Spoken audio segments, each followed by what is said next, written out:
নির্ঝঞ্ঝাট বিদ্যাপীঠ San Francisco state university সান ফ্রান্সিসকোর মধ্যে সবচেয়ে সুপরিচিত এবং নামকরা হওয়াতে এই ভার্সিটিতে ফরেনরা শিক্ষার্থীদের অভাব নেই, সেই সাথে আছে ফরেন প্রফেসরদেরও। তবে আজ ভার্সিটি ক্যাম্পাসে খুব একটা শিক্ষার্থীদের আনাগোনা নেই। এর কারণ শীতের শেষ ভাগ চলছে, যার দরুন সবাই সি বিচ, জঙ্গল, পাহাড় এধার সেধার ক্যাম্পিংয়ে গিয়েছে। এখানকার শিক্ষার্থীরা বইয়ের পাতা নয়, হাতে কলমে কিংবা পর্যবেক্ষণ করে অনেক কিছু শেখে। সারা বছর তাদের ক্লাসক্রম থাকে। ওরও বিগত কয়েক মাসে অনেক কিছু শিখেছে, অনেক কিছু লক্ষ্য করেছে, ভালো মন্দ দুটোই। আমেরিকার সংস্কৃতির মধ্যে এমন অনেক কিছু আছে যা শুনলে বা দেখলে গা ঘিন ঘিন করে ওঠে, যার মধ্যে নিখিল ভাইয়ের রিলেশনশিপ অন্যতম। এখনও কৃতিকের বলা কথাগুলো মনে পড়লে নাক শিখায় উঠে যাচ্ছে ওরুর। ভার্সিটি গেট পেরিয়ে নরম সবুজ ঘাসগুলো পায়ে পাড়াতে পাড়াতে হিজিবিজি ভাবনায় বিভোর হয়ে আছে ওরু। ওর পরনে চিকন কারি সফেদ রঙের লং কুর্তি আর লেগিংস। কুর্তির ওপর এঁটে আছে লেডিস ডেনিম জ্যাকেট। লম্বা চুলগুলো পনিটেল করা, গার্ডার দিয়ে বাঁধা। ধীর গতিতে হাঁটার জন্য মাথাটা নিচু হয়ে আছে সেই কখন থেকে।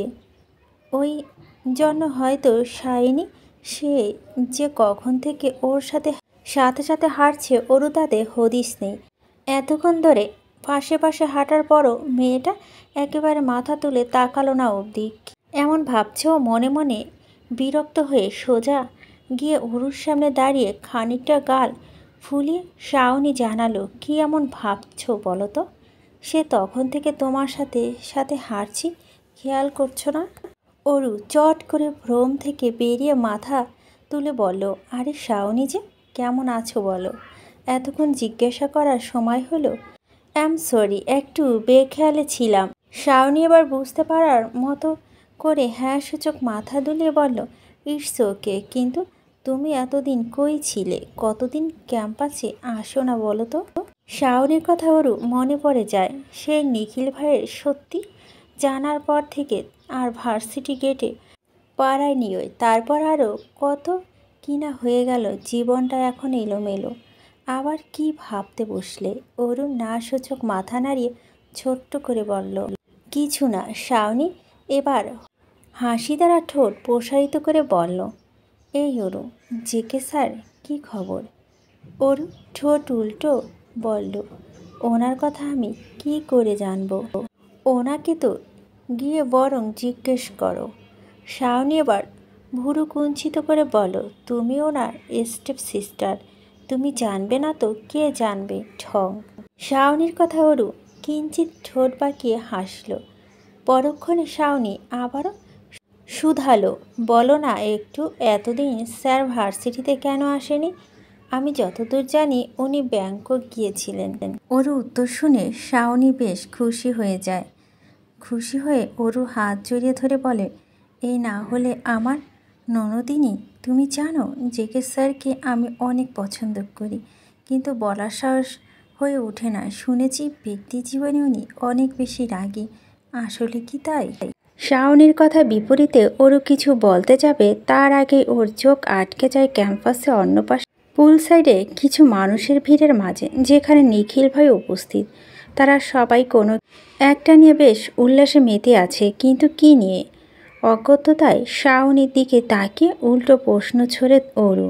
আচ্ছা শাওনি, ওখানে কি হচ্ছে? শাওনি ওরু দৃষ্টিপাত অনুসরণ করে সেদিকে একবার তাকিয়ে বলল, সায়েন্টিস্ট ডিপার্টমেন্ট থেকে বাংলাদেশি নিখিল ভাই এদের গ্রুপে টিম লিডার হয়েছে, সেটারই সেলিব্রেশন করছে বন্ধু বান্ধবদের নিয়ে। ও আচ্ছা আচ্ছা। অরুর কথা মাথায় শাওনি অবিশ্বাসের সুরে বলে, she is a very talent গাই।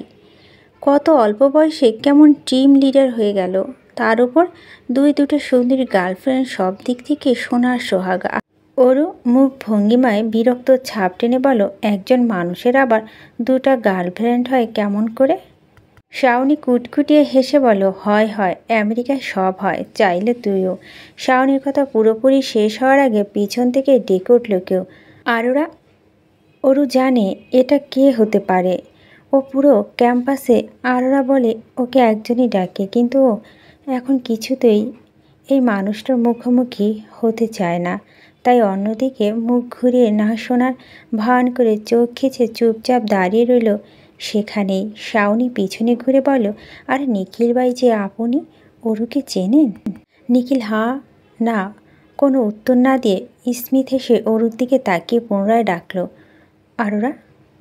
শাওনি সামনে দাঁড়িয়ে আছে, নিখিলে এগিয়ে এসেছে। এবার আর ইগনোর করার সুযোগ নেই, পিছনে ঘুরতেই হবে। কিছু করার নেই ভেবে নিখিলের মুখোমুখি হতে যাচ্ছিল অরু। এখনও পিছনে ঘুরেনি, ঘুরবে ঘুরবে ভাব। ঠিক তখনই কোত্থেকে যেন বাসখায় কর্কশ আওয়াজ কানে ভেসে এলো ওর। আরও আচমকা কৃতিকের আওয়াজ পেয়ে কেঁপে উঠল অরু। তড়িৎ গতিতে চোখ দুটো খুলে এদিকে ওদিকে তাকে খুঁজতে লাগলো তাকে। খানিকক্ষণ খোঁজাখুঁজির পর দেখল ভবনের দোতলায় অফিস রুমে করিডোরে দাঁড়িয়ে ওর দিকে কটমটো করে তাকিয়ে আছে কৃতিক।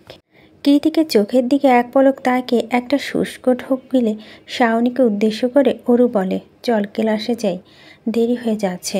এই বলে শাওনি হাত ধরে দ্রুত ক্লাসের দিকে পা বাড়ায় অরু।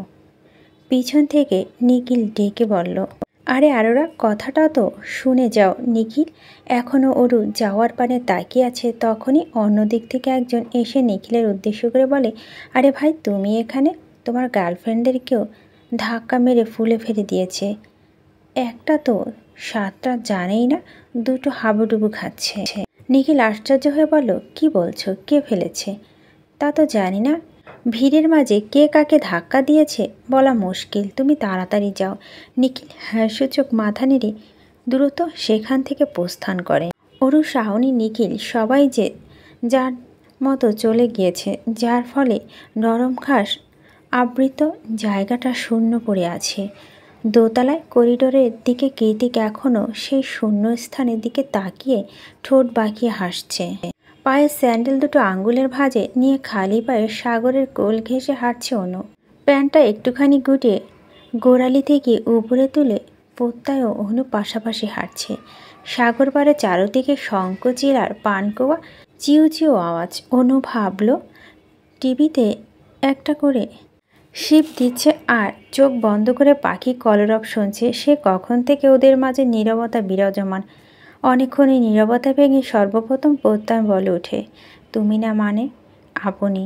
ভারী অদ্ভুত, জানেন? কখন যে রেগে যান আর কখন যে ঠান্ডা হয়ে যান আমি নিজেই বুঝতে পারি না। এত মুড সুইং কেন হয়? প্রত্যয়ের কথায় অনু শব্দ করে হেসে বলো, ইউ ক্যান কল মি তুমি। এত ইতিহস্ত কেন হচ্ছেন? আফটার অল উই কিসেস ইস আদার। অনুর কথায় কালকের দৃশ্যপট ভেসে উঠল প্রত্যয় চোখে। ও তৎক্ষণাৎ জিভ দিয়ে ঠোঁট ভিজে বলল, এ মানে তোমার কিছু জানার নেই? উনি গম্ভীর গলায় বলল, আছে তো, অনেক কিছু জানার আছে। প্রত্যয় শুধালো, বলো কি জানতে চাও? সব বলবো তোমার, নো লুকোচুরি। আমাকে ইউজ করা কেন হলো শুনি? আপনার লং টাইম লাভ হিস্ট্রি, তাহলে আমার প্রতি দুর্বলতা অনুভব করাই বা কারণটা কি? অনু অনেকগুলো প্রশ্নের উত্তর একসাথে দেওয়ার জন্য প্রত্যয় রয়ে শুয়ে বলল, প্রথমত তিন্নি আমার সাথে ভালোবাসার হাজারো প্রতিশ্রুতি দিয়ে বছর পর বছর চিট করেছে। জামা কাপড়ের মতো সুগার ডেডি চেঞ্জ করেছে। তাহলে ওর প্রতি আমার ভালোবাসাটা রইল কোথায়? তাছাড়াও হাইটলি ড্রাগ এডিক্টেড। এক কথা বলতে পারো ওর জীবন শুদ্ধ বলে আর কিছু অবশিষ্ট নেই। এসবের কারণে তিন্নির প্রতি আমার ঘৃণা মনোভাব তৈরি হয়েছে আরও বছর কয়েক আগে। আর এখন তো ওকে মনে রাখার প্রশ্নই ওঠে না। ওকে মাঝে মাঝে আমার পাগল মনে হয় জানো। কতদিন খবর ছিল না, যেই আমি বছরখানেক ধরে একটু মুড অন করেছি, এখন আবার আঠার মতো পিছনে লেগে আছে। ওর কাজই বোধ হয় আমার জীবনটা অগোছালো করে দেওয়া। তবে হ্যাঁ, এরপরও দ্বিতীয়বার এমন কিছু করবে আমি যথাযথ ব্যবস্থা নেব, আই প্রমিস। একটুখানি থেমে বুকের ভিতরে চাপা নিঃশ্বাসটা উগড়ে দিয়ে প্রত্যয় আবার বলো, এবার তুমি যদি বলো তুমি কেন? সেটা উত্তর আমার জানা নেই। তোমাদের ভিসা টিকিট প্রসেস এবং অসংখ্যবার তোমার ছবি দেখেছি আমি, তেমন কিছু ফিল হয়নি। কিন্তু সেই দিন ক্যাফেতে তোমার এক ঝলক হাসির মাঝে হারিয়ে গিয়েছিলাম আমি। উত্তাল ঢেউর পানে যে এক মনে কথাগুলো বলে অনুর দিকে তাকিয়ে প্রত্যয় শুধালো, প্রেম তো অনেকের সাথে হয়, ভালোবাসা মানুষ কয়জন হতে পারে বলো? অনু তুমি আমার শেষ ভালোবাসা হবে। জানি না। প্রত্যার মুখের উপর কথাটা বলে সামনের দিকে হাঁটতে হাঁটতে ঠোঁট কামড়ে মুখ টিপে হাসছে অনু। প্রত্যার ওর পিছন পিছন হেঁটে এসে বলল, এই মেয়ে এত মুড সুইং হয় কেন তোমার? অনু পিছনে ঘুরে শুধালো, কেন ভয় করছে? সামলাতে পারবেন না? প্রত্যয় ওর হাতের মাঝে হাত ঢুকে বলল, তুমি বিশ্বাস হয়ে থেকে গেলে আমি নিঃশ্বাস দিয়ে হলেও সামলে নেব। গোধূলির বেলা চলমান, তবে আকাশের অবস্থা দেখে মনে হচ্ছে অমাবস্যার রাত। পুরো আকাশ ঘুটঘুটে কালো মেঘ ছেয়ে আছে। বিদ্যুতের ঝলকানিতে ক্ষণে ক্ষণে পশ্চিমা আকাশে রক্তিম হয়ে চোখের সামনে ভেসে উঠেছে। তার পাশে বাতাসের তাণ্ডব তো আছেই। ঝিরিঝিরি বৃষ্টি পড়ছে সেই বিকেল থেকে রাতের ভোর। হয় ঝড় আসবে। ভার্সিটি গেটের সামনে একটা কাক পক্ষীর অবশিষ্ট নেই। সবাই যে যার মতো চলে গিয়েছে। শুধুমাত্র অরু ছাতা হাতে নিয়ে এসে কখন থেকে বাসের জন্য দাঁড়িয়ে আছে। শেষ বাসে এখনও সময় হয়নি, কিন্তু এই ঝড়ের মাঝে শেষ বাস আসবে কি না সন্দেহ। ওদিকে বৃষ্টি তো ধীরে ধীরে বেড়েই চলছে। হাতে ছাতা থাকা সত্ত্বেও পায়ের দিকটা ভিজে গিয়েছে। অরুর হাত দিয়ে জামা কাপড় থেকে বারবার বৃষ্টির পানিগুলো ঝেড়ে সরাচ্ছে। তখনই বিকট আওয়াজ হর্ন বাজে ভার্সিটির গেট থেকে বের হয় কৃতিকের কালো রঙা মার্সিডিস। বাইরে ততক্ষণে ঝুম বৃষ্টি। কৃতিকের অরুকে সামনে গাড়ি দাঁড় করে জানালার কাছ নামিয়ে নির্লিপ্ত কণ্ঠে বলল, উঠে আয়, রাত হলে ঝড় আরও বাড়বে। আজ আর বাস আসবে বলে মনে হচ্ছে না। থাইল্যান্ড থেকে আসার পর থেকে কৃতিকের ওপর মহা বিরক্ত অরু। না পারছে কথা বলতে, কখনো বলতে ইচ্ছে করছে না। তাই দাঁড়িয়ে না থেকে চুপচাপ হাঁটা ধরে বৃষ্টির স্নাত রাস্তা ফুটপাথ ধরে। কেন যেন মনের মাঝে জিদ চেপে বসেছে। কৃতিকের কথাগুলো কিছুতেই শুনবে না আজ। সব সময় কৃতিকের জিদের কাছে পরাজিত হয় ক্লান্ত অরু। কৃতিকের জিদে বসে করা কর্মকাণ্ড মনে পড়তে হাঁটার গতি আরও বাড়িয়ে দিল ও। পায়ের জুতো পানিতে ভিজে চপ চপ আওয়াজ হচ্ছে, তবু হনহনিয়ে হাঁটছে অরু। তবে বেশি দূর এগোতে আগে পিছন থেকে ওর ছাতাটা টান মেরে নিয়ে নেয় কৃতিক। মাথার উপর থেকে ছাতা সরে যায়। কয়েক মুহূর্তের মাঝে ঝুম বৃষ্টিতে কাক ভেজা হয়ে যায় অরু। কৃতিকেও তাই। Formal dress up, black suit, স্ট্রা সব কিছু ভিজে একাকার। হুট করে ছাতাকে নেয়াতে অরু ভুরু কুচকে পিছনে ঘুরে দেখতে পায়, ও হ্যালো কিটি। ছাতাটা বেহাল দশা করে রেখেছে কৃতিক। সেটাকে দুমড়ে মুচড়ে ভেঙে ডাস্টবিনে ছুঁড়ে মেরে কৃতিককে বলল, এবার যা। অরু কম যায় না। কৃতিকের বাক্য শ্রবণের সঙ্গে সঙ্গে বৃষ্টির মাঝে হাঁটা ধরে সামনের দিকে। তবে দ্বিতীয়বার স্পতা দেখিয়ে আর পার পেল না অরু। সামনের দিকে এক কদম দিয়েছে তো দেয়নি, তার আগেই ওর বুকের কাছে জামাটা খামছে ধরে কৃতিক। এভাবে হঠাৎ আক্রমণে কেঁপে ওঠে অরু। হতচকিয়ে বলে, কি করছেন? জামাটা ছিঁড়ে যাবে তো। কৃতিকের ওর কথায় পরোয়া না করে অরুর চোখের দিকে নিজের বাজখার মতো তীর্যক চাউনি নিক্ষেপ করে বলল, কথা শুনছিস না? অনেক সাহস বেড়ে গিয়েছে দেখছি। আর সামনের তেজ দেখাতে এলে সোজা গাড়িতে নিয়ে বাসর সেরে ফেলবো। আর তুই এটা ভালো করে জানিস, আমি যা বলি তাই করি। তাই নিজের ভালো চাইলে চুপচাপ গাড়িতে গিয়ে বস। কৃতিকের লাগামহীন কথা পাছে গলার স্বর মুহূর্তে ক্ষীণ হয়ে এলো অরুর। বরাবরের মতো এবারও কৃতিকের জিদের কাছে হেরে গিয়ে ভেজা শরীর নিয়ে চুপচাপ গাড়িতে বসে পড়ল। অরু গাড়িতে বসলে কৃতিক এসে ড্রাইভিং সিটে বসে গাড়ি স্টার্ট দেয়। বাহিরে বৃষ্টির রিমঝিম আওয়াজ। গাড়ির হাই কোয়ালিটি জানালা ভেদ মোটের ভিতরে আসতে পারছে না। চারিপাশে পিনপতন নীরবতা। শুধু একটু পর নীরবতা ভেঙে সশব্দে হাঁচি দিচ্ছে কৃতিক। হাঁচি দিতে দিতে চোখ নাক লালচে রং ধারণ করেছে তার। সে কখন থেকে মানুষটা একাধারে হাঁচি দিচ্ছে দেখে অরু একটু আগ বাড়িয়ে বলে, বৃষ্টিতে ভিজে আপনার ঠান্ডা লেগে গেল বোধ হয়। কৃতিক আবারও হাঁচি দিতে যে নিজেকে সংবরণ করে বলল, গত 2 দিন ধরে জ্বর। তাই হয়তো বৃষ্টির পানিতে পুনরায় ঠান্ডা লেগে গিয়েছে। কৃতিকের কথায় অরু বেশ অবাক হয়। একই বাড়িতে থেকে ওরা 3 জন, অথচ একটা মানুষের কত 2 দিন ধরে জ্বর, ওরা সেটা জানেই না। আর কৃতিকেরও বা কেমন জ্বর হলো, মানুষ এতটা স্বাভাবিক কি করে থাকতে পারে? মুখ দেখে বোঝার উপায় নেই যে মানুষটার শরীর খারাপ। সবসময় সে রাগি রাগি ভাব। উত্তাল প্রকৃতি রাত বাড়ার অপেক্ষা করেনি আর। সন্ধ্যা রাতে শুরু করে দিয়েছে তীব্র ঝড়ের তাণ্ডব। অনুর সাথে মাত্র কথা হলো অরুর। সেও ঝড়ের মাঝে কোনো এক ক্যাফেতে আটকে পড়েছে। সাথে অবশ্য প্রত্যয় আছে।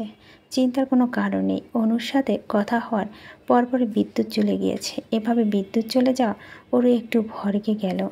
অন্য সময় বিদ্যুৎ গেল বাইরে থেকে আসা সোডিয়ামের আলো আলোকিত থাকে হলরুম, অথচ আজ নিখোঁজ কালো ঘুটঘুটে অন্ধকার। ব্যাপারটা বোঝার জন্য কাচের দেয়ালে উঁকি দিতেই অরু দেখতে পায় বাড়ির বাইরে রাস্তার কোথাও এক ফোঁটা আলো নেই।